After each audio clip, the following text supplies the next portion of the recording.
so many entrepreneurs that I really admire are the products of hard times. And I think that having things not handed to you, but having to really work hard for them and having been dealt some tough blows and figured out how to survive, that's really where people become innovative and resilient and stronger. It's rare, in my opinion, that you just have things handed to you and you build up a lot of grit. It comes from tough times. Welcome back to Brain Chatter, where we listen past the daily noise and explore topics at the intersection of leadership, workplace culture, profit, and sustainability. I'm your host, Derek Brown. This 25-minute episode is about grit and the revival of an iconic American brand, Stuckeys. If you live in or are from one of the 40 states where it was a major roadside stop and destination on the American landscape, before there were Buc-ee's or Pilots or TAs or Loves, you may have known them in their heyday. Or you may be like me, growing up in the 1980s and remember the brand while it was in its decline after the family sold it. The story is fascinating either way and full of lessons which are now well documented by the founder's granddaughter, Stephanie Stuckey. She is on an all-out quest to rebuild the brand, which she repurchased several years ago with her life savings. She is also on a quest to reinvest back into the brand the energy and grit that it had under her grandfather for decades. Is grit in a leader contagious? We are about to explore just that as we hear from Stephanie about the Stuckey story. Stephanie, thank you for your valuable time. Let me jump right into a question. I've just finished your book, UnStuck. I listened to it as an Audible. Could you talk a little bit about where someone can order it or buy it as a print version, an ebook version, or an audio version?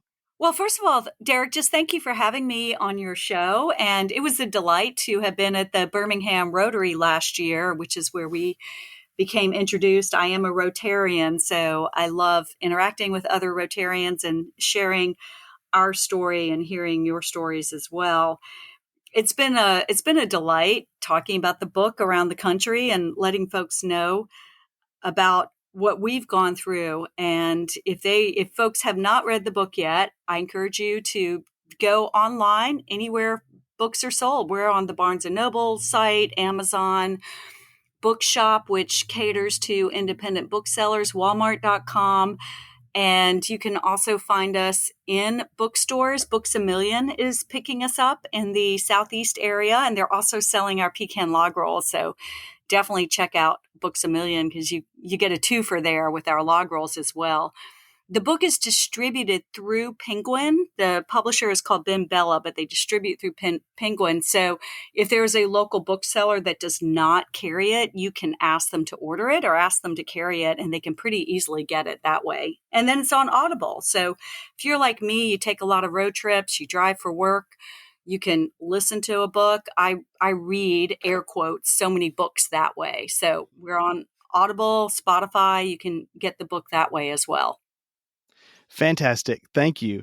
And the book starts out about the story of your grandfather starting Stuckeys in the Great Depression and really making multiple pivots over the decades until he sold the company just prior to his death in the late 1970s. And it's the story of you buying back this iconic roadside brand and rebuilding it in the past several years, straight through the COVID pandemic up to the present. It's a pretty phenomenal and inspiring story. At the very heart of it is the essence of grit. Would you like to give an overview of Stuckey's then and now for someone who may have known the brand back then or for someone who may never have heard of it yet?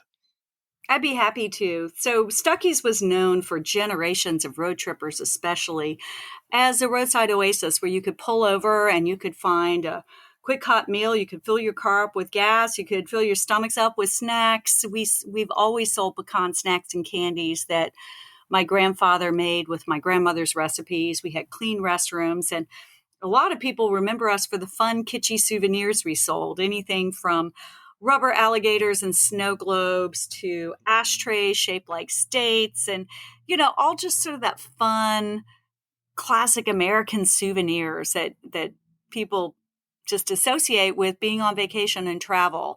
So that was really our brand. We were the first roadside retail chain. My grandfather started the company in 1937 and grew it to, at its peak, we were in 40 states with almost 400 locations. But over the years, the brand, frankly, took a nosedive. We had decades of outside ownership and mismanagement, and the brand suffered. And 4 years ago, I had the unexpected opportunity to buy the company. And at that point, most of the assets of the brand were gone. The candy company was gone. The stores were mostly shuttered. There's only a dozen of those original stores still standing, and they are licensed. The company does not own them. So what we own is the trademark, or what I bought was the trademark. But in the past 4 years, I have gotten a couple of partners and built a team, which I think has really been my superpower, is building a team. You cannot revive a brand alone. And together we have pulled together the funds. I have 2 business partners, 3 business partners now. I just got a third equity partner. And we have purchased a pecan manufacturing plant outside of Augusta, Georgia. And so we have revived all of the classic snacks and candies that Stuckeys was famous for. And so that's really the growth of the brand, is we are now selling our product that we're famous for, including the pecan log roll, which is my grandmother's recipe, to thousands of retailers nationwide. So today, people who don't know the brand will more likely be introduced to our brand as a pecan snack and candy company. But we are selling to convenience stores that are on the interstate highway, in addition to those licensed Stuckeys that still remain. And you can find us in Wawa in Florida, for example, and select pilot locations have us in their stores. And you can also find us more and more. We're getting into grocery channels. We're in select Piggly Wigglies in Alabama, and we're in Ingles and Food Lion in the Southeast. So more and more, we're getting into more stores, and we're in Hobby Lobby nationwide and At Home nationwide. That's fantastic too. Yeah. Would you provide an overview of your grandfather's story? He grew up on a farm. He was in the Great Depression. He has to drop out of college and he loses his job. He starts a company and he sees it almost crash multiple times, but pivots and pivots and pivots again, eventually getting to a chain that had over 368 stores in around 40 states. Mm-hmm. And he survived all those changes, even while many of his competitors or peers lost their businesses or their businesses crashed. And yet it did not stop him. Could you talk about what made him unique in being able to continually pivot over and over and survive and thrive?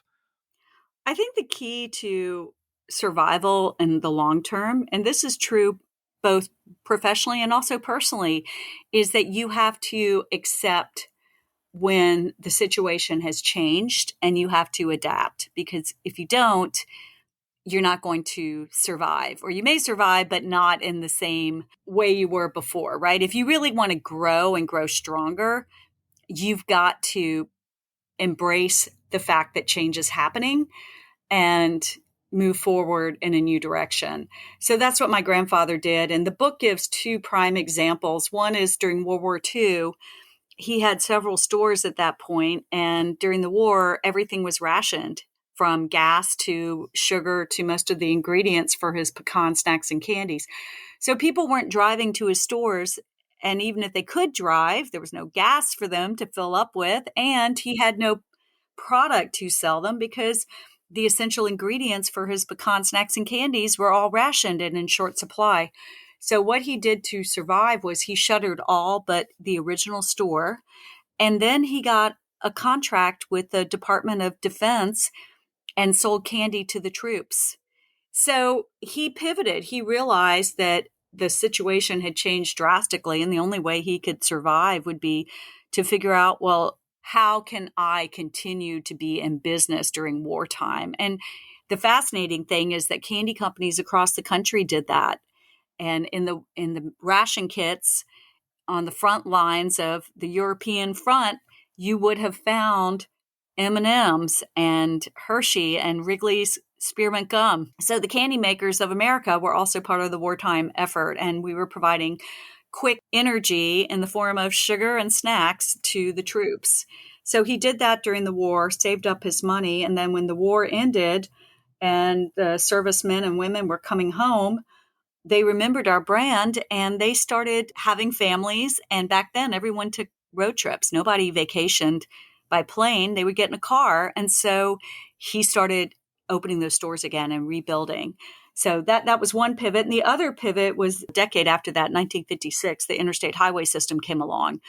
And his stores were on the older roads like the Dixie Highway, Jefferson Highway, Lincoln Highway, Route 66. And when the interstate came along and started bypassing some of these classic routes, his stores were bypassed as well. And he had to make a decision to shutter those locations and move to the interstate. And he used it as an opportunity to build back stronger. He used the change and the crisis that could have bankrupted him as an opportunity for him to build a consistent design for his stores and to take advantage of the fact that road tripping on the interstate was pretty dull. It was a monotonous asphalt highway for miles and miles and miles. And so he made Stuckey sort of the fun oasis where you could pull over and have an experience and break the boredom and tedium of being on the interstate. So he used it as an opportunity, and he really built the first roadside retail chain. I mean, before there was TA or Love's or Buc-ee's, there was Stuckeys, and it's because he embraced the fact that there was change happening. That's amazing. If you looked at your grandfather's grit at its most basic level, what was it about him as a leader that made him most unique compared to many of his competitors? I think it's that he was a product of the Great Depression. So many entrepreneurs that I really admire are the products of hard times. And I think that having things not handed to you, but having to really work hard for them and having been dealt some tough blows and figured out how to survive, that's really where people become innovative and resilient and stronger. It's rare, in my opinion, that you just have things handed to you and you build up a lot of grit. It comes from tough times. And so I think being a product of the Depression and having to survive when things were really difficult is what made him the man that he was and what made Stuckeys the company that it is today. Recently, in a meeting with some business leaders, I was giving an overview of the Stuckey story. And one of the guys in the meeting, Richard, afterwards, his immediate response to me telling an overview of your family story, and I hope you'll talk a little bit about it, the green book component of the story, he said, "I want to go out and buy a Stuckey's t-shirt right now." Good. There was that pride of association just in hearing just a very short story about your story. So what is it about your family's business and the story that makes you most proud, both growing up and now? Well, I think it's just that, what Richard had said. And by the way, Richard and anyone else can get a Stuckeys t-shirt at stuckeys.com. So it's easy enough. And we have several different designs online. But the fact that we were never segregated is something that I'm very proud of. And I think the longevity of our brand is really attributed not only to my grandfather's ability to embrace change and pivot, which I literally inherited in my DNA, and just knowing his story and reading how he built the company, that's what guided me in rebuilding the company, was learning how to pivot. But it's the fact that he treated every traveler is a friend. That was a saying that he had. And what it meant was anyone who came in contact with our brand was treated like they belonged and they were treated with respect. And that was nowhere more evident, I think, than during the era of Jim Crow laws. We were based primarily in the Deep South, where many places along the roadways were whites only. And if you were a person of color, you were really challenged knowing where you could safely pull over. And Stuckey's was this safe haven where you could pull over and you would not be threatened and you would be welcomed. And so I think that spirit of treating people with respect is something that has earned our brand longevity, because that kind of thing just sticks with people for generations. I have people to this day who thank me for the way they were treated by my grandfather, and it's been 50 years since his death. You know, like how heartwarming is that? And so I think if you run your business and if you run your life with purpose, it will live on after you. And that's the true reason why Stuckeys is still around, is because my grandfather treated people with respect. That's pretty extraordinary. Yeah, he was a great man. As you look toward the future now and you look for business partners now and over the past several years, what core characteristics have been most important to you in those people you've identified as partners? A strong work ethic, obviously, people who are honest, and people who have a sense of the long run. I think there are different types of investors, and I respect all kinds, but I'm also very cognizant of what I think is a fit for Stuckeys. We're not a brand that's going to be handing out quick returns.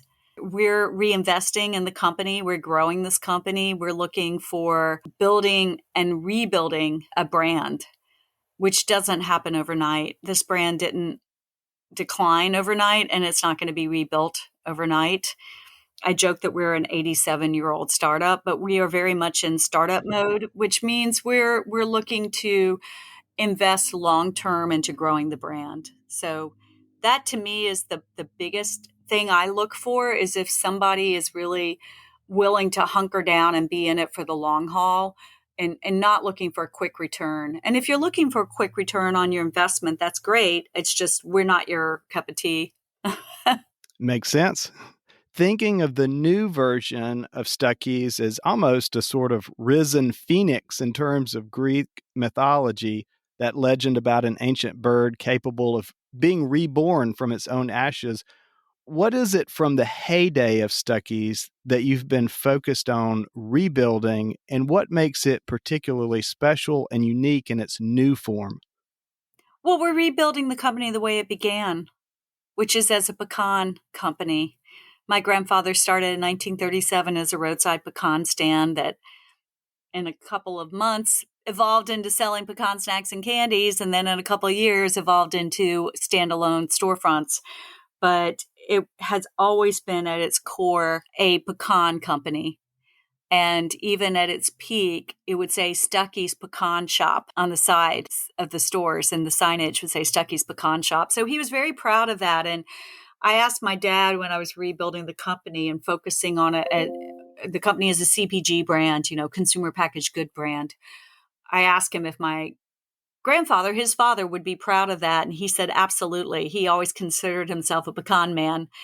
And so we're really true to that. And what makes us special and unique is we want to be the go-to pecan snack brand in the country.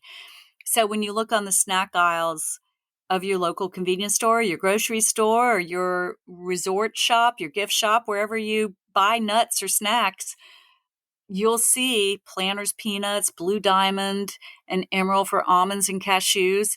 And you'll see Stuckeys there as your pecan brand. And what's different about it and unique and really special is that pecans are the only snack nut native to our country. And so we're really proud of the fact that we are an American brand. We source 100% of our pecans locally from local farmers, like know your farmers. We know where our food comes from. Our seasonings, our ingredients, our packaging, it's all made in the USA.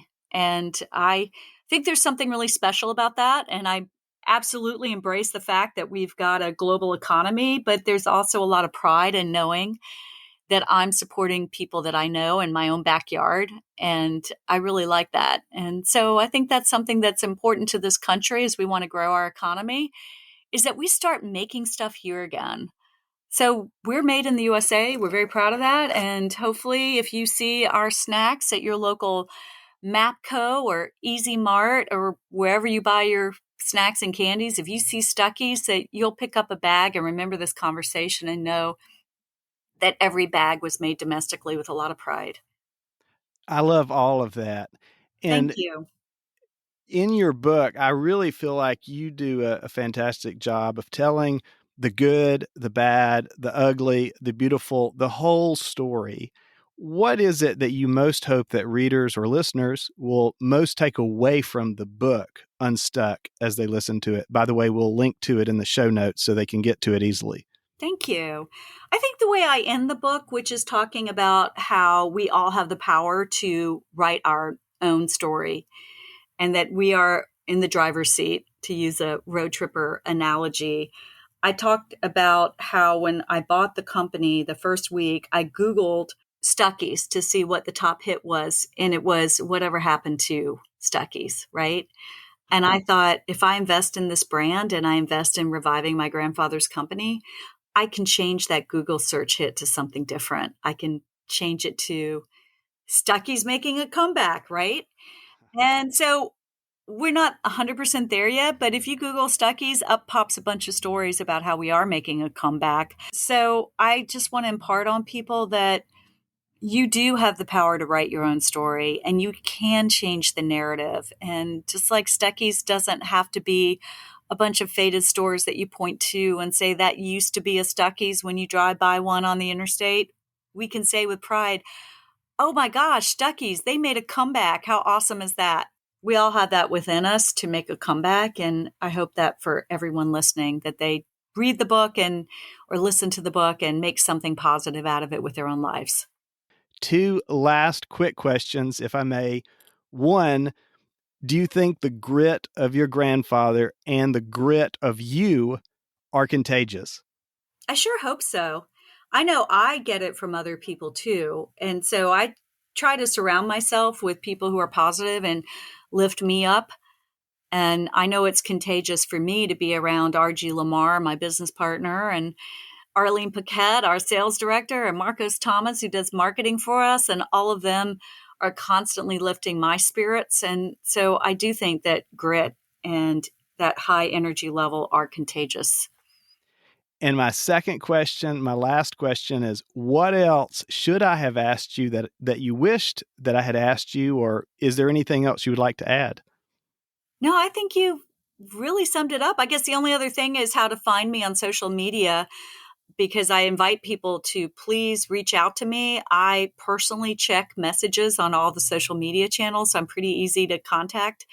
And my handle is @StuckyStop. I'm on LinkedIn under Stephanie Stuckey and Facebook, and then Instagram, TikTok, and X as @StuckyStop. And also, if you just go on Stuckeys.com and fill out the contact form and say, I want Stephanie to read this, I will get it. So just let me know what you think of the brand. I'm always open to hearing people's suggestions and answering questions, and just have a relationship. To me, brands are only rebuilt or built as part of a community. And so it's because we are responsive and because we treat everyone we come in contact with as a friend that this brand is making a comeback. So reach out to me. I'd love to hear from you. Thank you so very much, Stephanie. Links to the resources mentioned in this episode are available at brainchatterpodcast.com, along with the direct links to Stephanie's contact information, social media information that she mentioned, and you'll find links for purchasing her book, UnStuck. Brain Chatter is a production of Ken Chapman and Associates Incorporated. We assist clients across North America and beyond with leadership development, corporate culture transformation initiatives, behavior-based professional development for health and safety issues, individual and team assessments, conflict and performance management, succession planning, and team building. Making a difference in organizations and individuals' lives for over 40 years. Learn more at leaderscode.com. Please consider ranking and reviewing us wherever you listen to podcasts. And following Stephanie's lead, we'd love to hear your feedback and thoughts on this podcast. Is there a particular topic you'd like us to cover next? Please let us know. Thank you for your valuable time.